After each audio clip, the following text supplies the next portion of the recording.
I, Richard Bilhouse Nixon, do solemnly swear. By the time Richard Nixon reached the White House in 1969, the Cold War had been underway for more than 2 decades. The superpowers had reached a crossroads. They could continue the saber-rattling and confrontations that threatened to plunge the world into nuclear war. Or they could agree to disagree and seek areas of mutual interest. In 1969, they chose the latter, and a decade of relative calm in the Cold War began. In Europe, West German Chancellor Willy Brandt called it Ostpolitik. In the United States, Nixon and his national security advisor Henry Kissinger called it détente. It did not end the Cold War, but it created a framework for cooperation among the rivals. In 1972, President Nixon embarked on a diplomatic trip that came to symbolize détente.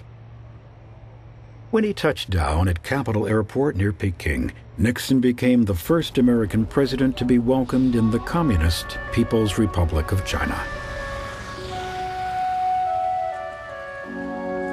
It was a historic opening in the Cold War. During a week of diplomacy and cultural exchange, 2 former enemies made great progress toward normalizing relations. Not to be outdone, Soviet Union reached out to the West as well.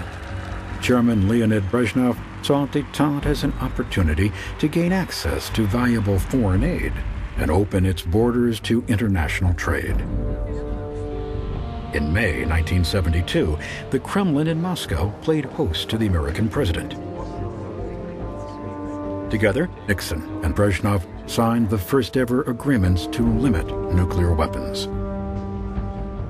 The SALT I and ABM treaties were largely symbolic, but they represented a mutual effort to work towards cooperation and coexistence.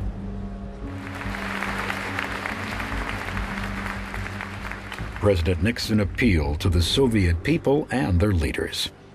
Dobry вечер. As we look at the prospects for peace, we see that we have made significant progress at reducing the possible sources of direct conflict between us. But history tells us that great nations have often been dragged into war without intending it by conflicts between smaller nations. As great powers, we can and should use our influence to prevent this from happening. Our goal should be to discourage aggression in other parts of the world, and particularly among those smaller nations that look to us for leadership and example. With great power goes great responsibility. Nixon's peace offensive was soon overshadowed by the intrigue and cover-ups of the Watergate scandal.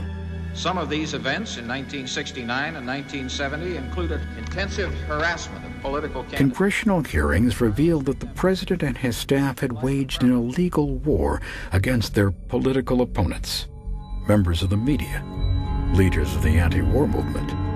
Crimes had been committed. Congress threatened impeachment. For Nixon, it was the end of the line. I shall resign the presidency effective at noon tomorrow. Vice President Ford will be sworn in as president at that hour in this office.